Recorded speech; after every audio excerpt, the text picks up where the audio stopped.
Imagine living in a city gripped by war, fear, and Nazi occupation. Now add a ruthless serial killer to the mix. This isn't fiction. It's the horrifying true story of Dr. Satan, a psychopath so cunning that even the Gestapo couldn't pin him down. He offered salvation to those fleeing persecution, only to send them straight to their deaths. This is the twisted tale of Marcel Petiot, a man whose depravity shocked even the darkest days of World War II. Let's unravel the sinister secrets of the Butcher of Paris. The streets of Paris, once filled with art and romance, were now haunted by the shadow of war. In 1940, as Nazi flags flew over the Arc de Triomphe, millions fled the city. Those who stayed lived in constant fear of Gestapo raids, torture, and death. But as if Nazi terror wasn't enough, another threat lurked in the shadows, a predator who preyed on the desperate. Enter Marcel Petiot, a seemingly charming doctor with a dark secret. He wasn't just a man of medicine, he was a master manipulator who used war as a cover for his gruesome crimes. Born in 1897, Petiot's life was marked by chaos from the start. As a child, he tortured animals, committed petty theft, and exhibited disturbing behavior. Diagnosed with mental illness, he was labeled unfit for many things, but that didn't stop him. By his teenage years, Petiot's violence escalated.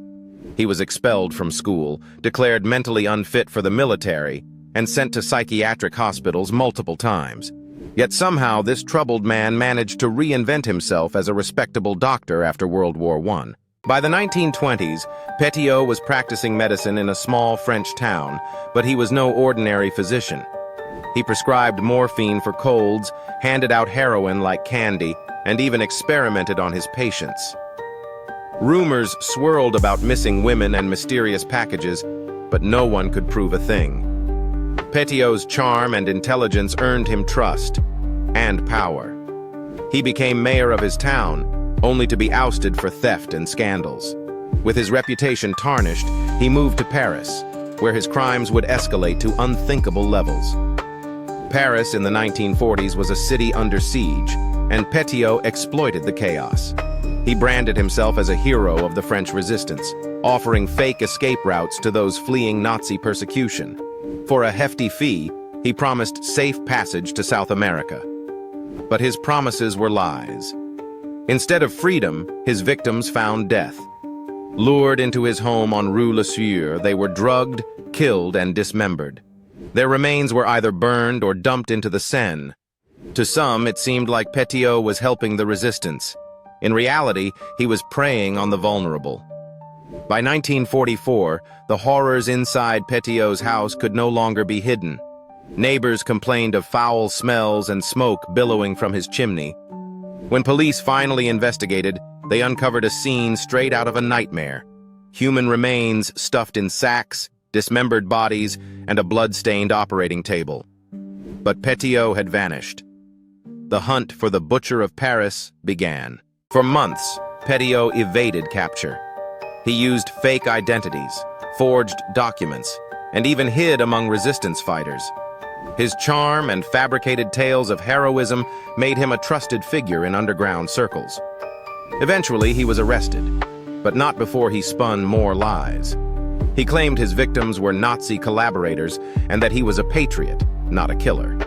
However, the evidence against him was overwhelming. Petiot's trial in 1946 was one of the most sensational in French history.